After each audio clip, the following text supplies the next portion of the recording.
We have another huge update here for you today, including the latest on Seth Jones. Talks are apparently heating up. We also have the latest on Tyler Bertuzzi, Jake Voracek. Several players in the Coyotes organization appear to be on the move. Will Phillip Danault remain with the Montreal Canadiens? And the same goes for GM Marc Bergevin. What does the future hold for him after this season? We'll discuss all that coming up next.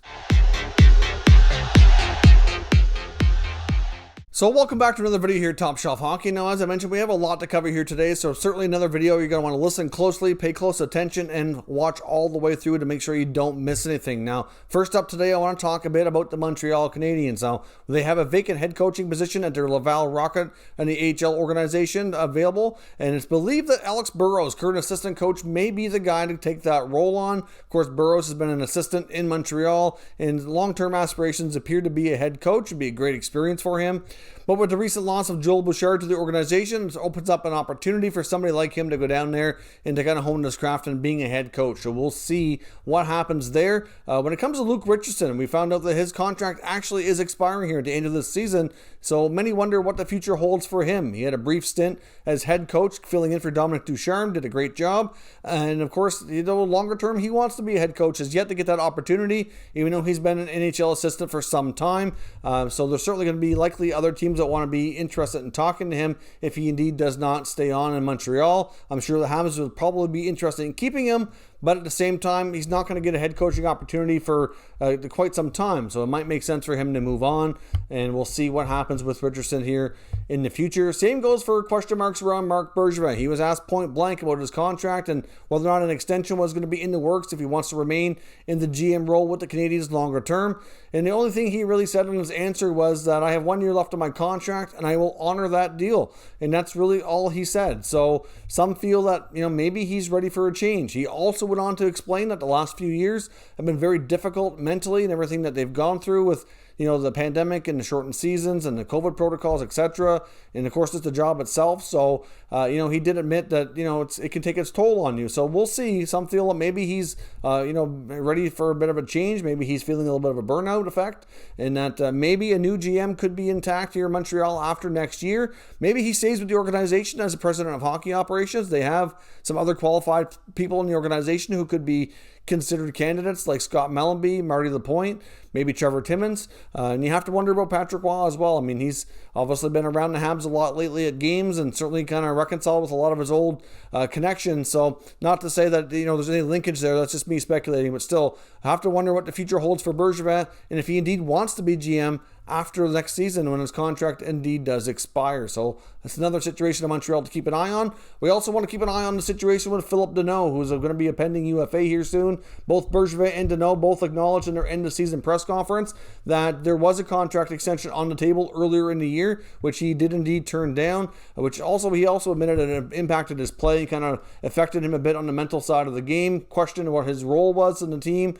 And, now after a strong playoff run, kind of feels like he knows what his value is and knows where he fits, which also to me concerns me from a financial standpoint that he's not going to budge on his price tag. If anything, he might want more money based on how the playoffs went here. But it's believed by Elliot Friedman that they were around $750,000 apart in contract. So that's can be a fairly tough gap to bridge. So we'll see where things go. Bergevin might have to overpay a little bit if he wants to keep him in the fold here, but he did prove how valuable he was. But you have to watch the dollars closely as well, with all the young players going to be needing bigger second contracts here soon enough as well. So it's hard to say what happens here with him because of their cap situation, but you do have to think there will be other teams interested for, a solid middle six center who can play that strong defensive game that he showed here in the playoffs. He likely did up his value and also up the interest. So we'll see what happens and whether or not Danault remains in the Habs organization into next season and beyond. Now, Elliot Friedman's also reporting in his latest 31 Thoughts blog that the Oilers and Hawks continue to grind away, as he says, at a deal involving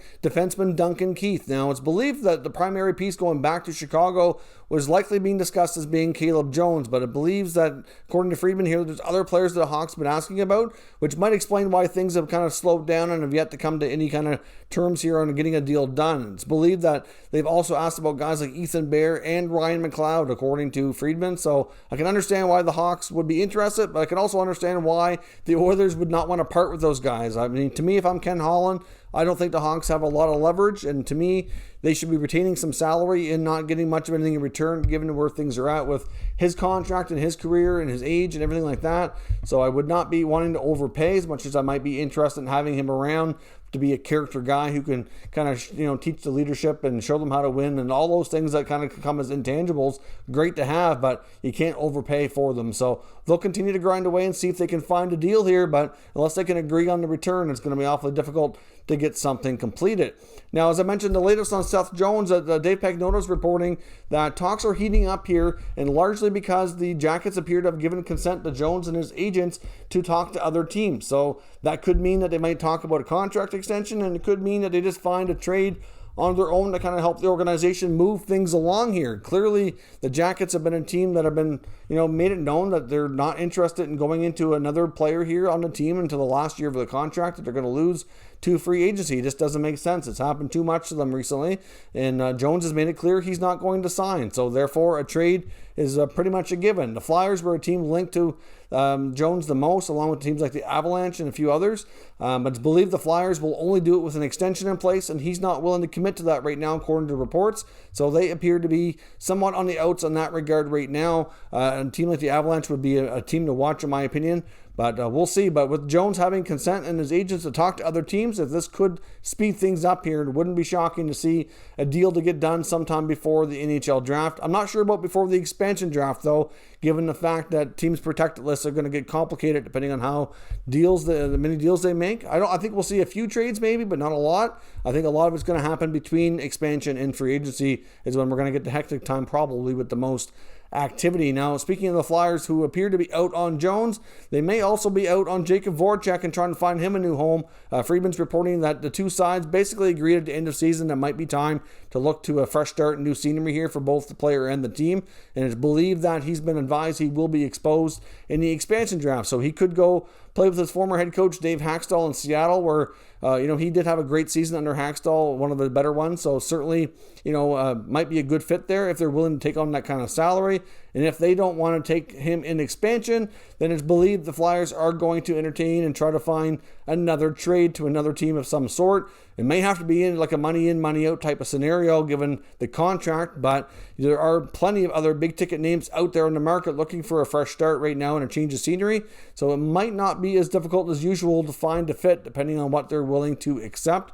But you can certainly lump the Flyers in there that are among teams trying to shake up their core here a little bit and get a fresh start for some of these veteran guys who need to find new homes. So we'll see. But Voracek's certainly another player to watch here as the offseason goes along. Before we jump into the remaining part of the video, I just want to pause for a moment and acknowledge our channel sponsor, Manscaped. Top Shelf Hockey is proud to be sponsored by Manscaped. Of course, with Manscaped, we have a special offer here for all Top Shelf Hockey viewers where you can get 20% off and free shipping on all orders at manscaped.com. Now, of course, Manscaped just launched a brand new Lawnmower 4.0 trimmer, which is a fantastic product. They've taken the level up here, even again with the skin-safe replaceable blades. It's waterproof, it's wireless charging, has a travel lock on it, as well as a nice light so you don't miss what you're doing. So certainly a terrific product. Now, many people associate Manscaped with their trimmers, which is certainly kind of their top product, but they do have a lot of other great options as well, including what they call the Weed Whacker, which is another trimmer for your ears and nose. And they have a variety of deodorants and sprays as well, which also keep you fresh and are terrific as well. So certainly Manscaped has a lot to offer, and we certainly highly recommend all of their products. So check out manscaped.com and use promo code TSH for 20% off and free shipping. As I mentioned yesterday as well, the Red Wings are taking calls on forward Tyler Bertuzzi. The Leafs appear to be interested, according to Elliot Friedman, and that interest dates back to the NHL trade deadline. But they're not the only ones interested, of course, and there's no guarantee that he goes to Toronto, but I can understand why the Leafs would have interest. Clearly, they're in a position where they might lose Zach Hyman, and Hyman would be, a similar type of player to Bertuzzi, so he could be like the new replacement for him, possibly at a cheaper price tag.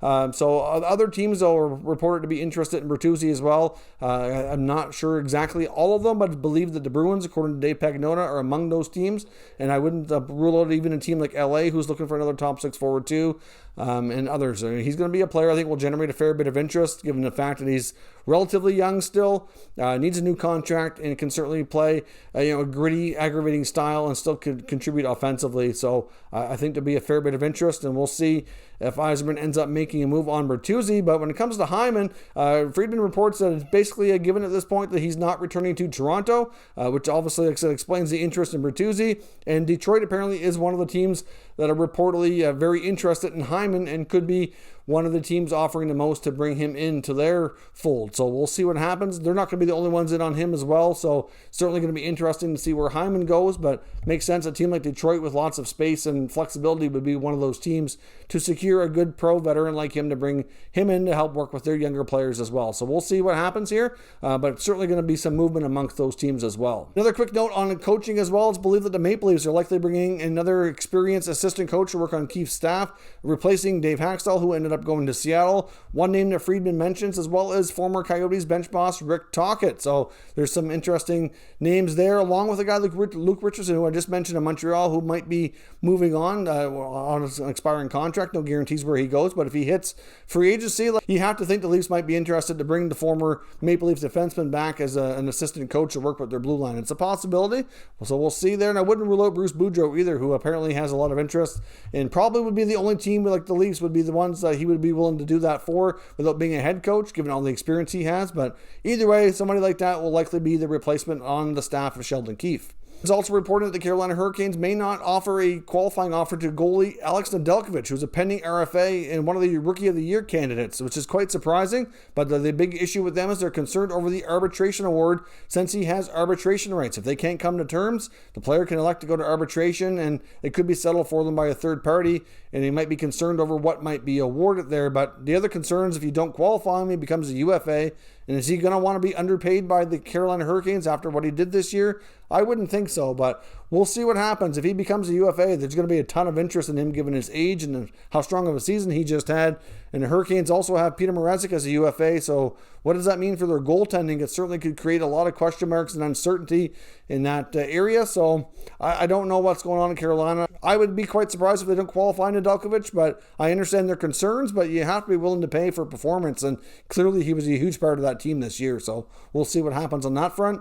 Also, the LA Kings will be another team to watch in free agency. If they don't make another trade for that other top six forward, which could even be a guy like Jack Eichel, who they've been linked to, Friedman mentions here that a couple of players to watch in free agency would be Brendan Saad in Colorado and Jaden Schwartz in St. Louis. Both would be similar type of players that they would be looking for. And could, obviously they already added Victor Arvidsson, and those could be some guys they're looking at to add another one here, another veteran scoring presence in there. I would have to wonder too about maybe a guy like Mike Hoffman. He wasn't mentioned in the report, but I would think he might be of interest as well after coming off a one-year contract with the Blues. So any of those guys could help with the puck in the net for LA, which is what they're looking for, and they want some more experience to work here, mix in some of their younger players as well. The Kings are expected to be a fairly aggressive, interesting team to watch this offseason as well. And lastly here, the Arizona Coyotes are another team expected to be very busy, including possibly trading goaltender Darcy Kuemper, who's done a 1 year on his deal at $4.3 million. Dave Pagnotta of thefourthperiod.com indicates teams like Toronto and Boston would make a lot of sense for him,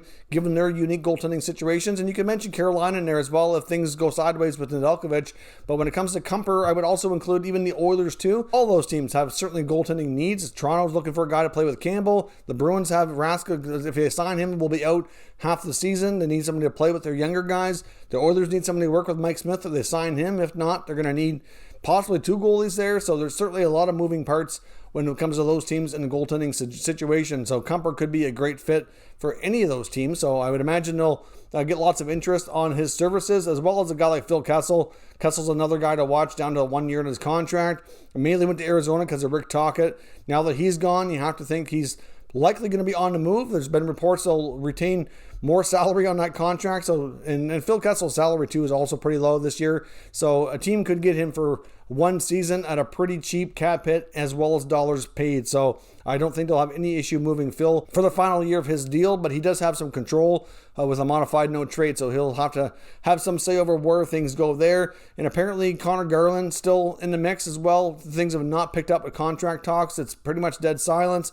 between both sides. So it appears as though he's going to be traded. And apparently there's there's also interest, according to Friedman, on Christian Dvorak, who has 4 years left on his deal, but is viewed upon as being a fairly valuable center iceman, which, often becomes very important come playoff time. So teams apparently are inquiring. Doesn't mean he'll be moved. I think he's probably the less likely of the four, but another player in Arizona that's generating some interest, at least in a situation where they really need picks and prospects to build this thing for the future. So all of those players likely could be moved for packages involving that type of return, and we'll see where things go. But they're expected to be a busy team here as we head into the full swing of the offseason. That is all your latest updates here for today, so let me know your thoughts on anything discussed down below in the comments. We'll discuss further. If you're new to the channel, make sure you subscribe and stick around. We'll keep you up to date with all the latest news and rumors on all 32 NHL teams. Thank you for watching, and I'll catch you next time.